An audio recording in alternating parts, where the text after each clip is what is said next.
Breaking news. In a major escalation in tensions between the U.S. and Iran, the top Iranian general has been killed in an airstrike while leaving the Baghdad airport. The Pentagon confirmed the U.S. military carried out the attack. Qasem Soleimani was one of the most powerful figures in the Middle East and had been the top military man in Iran for more than 20 years. This attack comes after Iranian-backed groups breached the U.S. embassy in Baghdad just 2 days ago. We now turn to ABC's Kara Phillips, who's with President Trump in West Palm Beach, Florida. Kara. When reports of the airstrike at the Baghdad airport broke tonight, there was one question on everyone's mind. Was the United States responsible? Well, the president was cryptic. He responded with only a picture, tweeting out the image of the American flag. My White House sources were able to confirm that not only did the strike happen, but it was ordered by President Trump. The Pentagon announcing that the strike did indeed kill the powerful commander of Iran's Revolutionary Guard Corps, Qasem Solimani, as well as the head of an Iranian-backed Iraqi militia. And it was ordered by President Trump. Now, here in the U.S., Republicans are calling this a success, saying Trump made a brave and correct call. But the president is also facing questions from his critics on Capitol Hill, asking if the United States carried out the assassination without authorization from Congress, potentially bringing this country to the brink of an all-out war. Kira, thanks. Joining us now is ABC News Chief Global Affairs Correspondent Martha Raddatz. Now, Martha, you were on the ground in Iraq with Soleimani not too long ago. What was his presence like there? Well, when ISIS was taking over towns in Iraq, Soleimani would often be seen in Iraq, traveling back and forth between Iran and Iraq to help lead the fight, these Iranian-backed militias against ISIS. He was a very strong but very mysterious presence in Iraq. He was not high profile by any means, but people certainly knew he was there and certainly knew what he was doing in trying to defeat ISIS.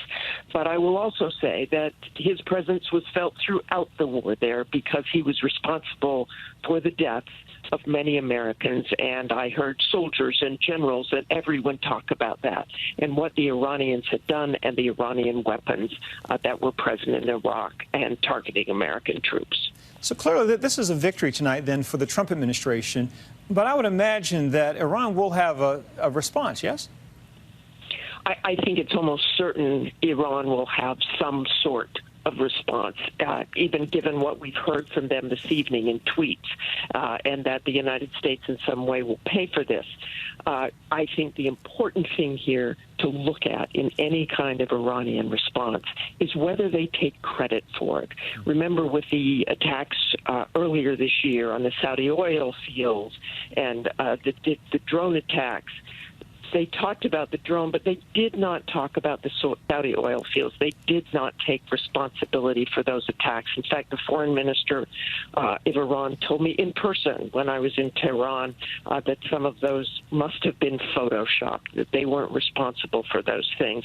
So I think if Iran has some sort of response to the killing of Soleimani and they take credit for it, they are looking for a larger conflict. If they don't, I think they want to tamp this down. Martha Raddatz, thank you so much. Joining us now is ABC News military contributor Colonel Steve Ganyard. He's a former Marine and high-ranking State Department official. Steve, good evening. Thank you so much for joining us. First, what's the latest? What's the information you have at this hour? We know everything that is out in the public, and that is that the Soleimani is dead, along with the head of this militia group that Iran controlled. And so that is the headline. That's not going to change overnight. What may change overnight is how the Iranians react. Obviously, this is something that they'll have to do something about. Mr. Soleimani is not just a general. He is something almost a demigod within the eyes of the Iranian people. He has been a hero of the Iranian people for a long time. He is their face overseas in their international adventures. And so this is not just some general. This is somebody who is not only one of the most powerful men in Iran, but one of the most powerful men in all of the Middle East. So it seems that you would suggest that Iran will almost certainly have to respond. They're going to have to do something. I think that what they do and how much they do is up to them.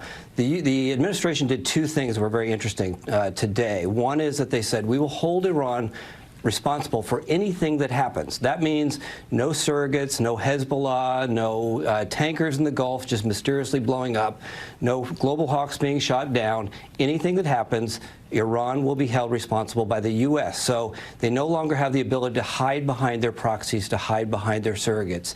So what they do will be up to them, but they know that if they get held responsible, that the U.S. very quickly could defeat their conventional military and leave them helpless. That's the real risk here, is that it turns into something that becomes a very dangerous conventional fight within the Persian Gulf. Based on what you just said, how likely is it at this point that more U.S. troops will be sent to the region?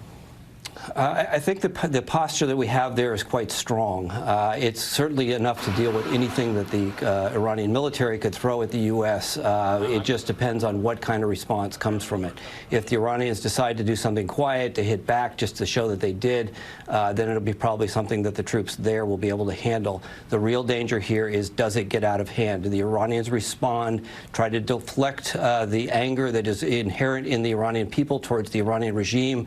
As you know, that there have been riots over the past few months. Thousands of Iranians have been killed by Iranian security forces in these riots. And so the Iranian regime wants to deflect that anger onto the U.S. So that is sort of going to be part of the calculus on how hard they hit back at the U.S. Colonel Steve Gagnier, thank you so much. The attack tonight, killing the top general in Iran, is just the latest in a troubled relationship between the U.S. and Iran, one that's been ongoing for 40 years since the regime took American hostages. But last summer, tensions began to increase once again.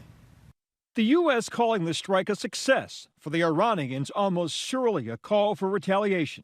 Iranian television announcing his death, saying Solimani had been martyred after years of struggle for Islam.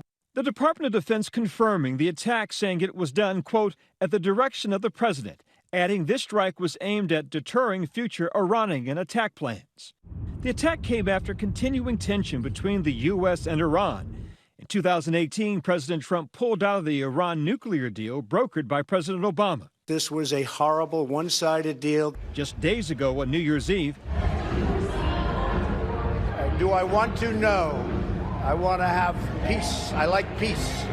And Iran should want peace more than anybody. So I don't see that happening. in April, the U.S. State Department made the unprecedented step of labeling the Iranian National Guard a terrorist organization. This historic step will deprive the world's leading state sponsor of terror the financial means to spread misery and death around the world. By early May, the U.S. aircraft carrier had been deployed to the region. Then, a shocking escalation, a series of attacks on international oil tankers in the region's busy shipping channels. Smoke billowed hundreds of feet high from one of the crippled oil tankers. The tit-for-tat all leading up to a June 2019 attack on a U.S. drone.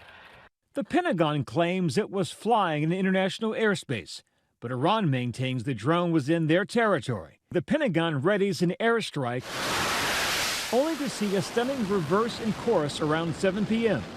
The U.S. military ready to launch warplanes and warships at Iranian targets, until one final meeting between the president and members of his national security team, where Trump made a dramatic reversal against the advice sources say of former National Security Advisor John Bolton and Secretary of State Mike Pompeo. But he later told NBC News he changed his mind because the planned strikes were not proportionate to Iran's downing of an unmanned U.S. drone. I thought about it for a second, and I said, you know what? They shot down an unmanned drone, and here we are sitting with 150 dead people. That would have taken place probably within a half an hour after I said go ahead. The president denying reports that planes were in the air and ships were in positions before he called off that strike. But that was not the case tonight. Tonight, the strike went off. We'll have continuing coverage on Good Morning America. Hi, everyone. George Stephanopoulos here. Thanks for checking out the ABC News YouTube channel. If you'd like to get more videos, show highlights, and watch live event coverage, click on the right over here to subscribe to our channel. And don't forget to download the ABC News app for breaking news alerts. Thanks for watching.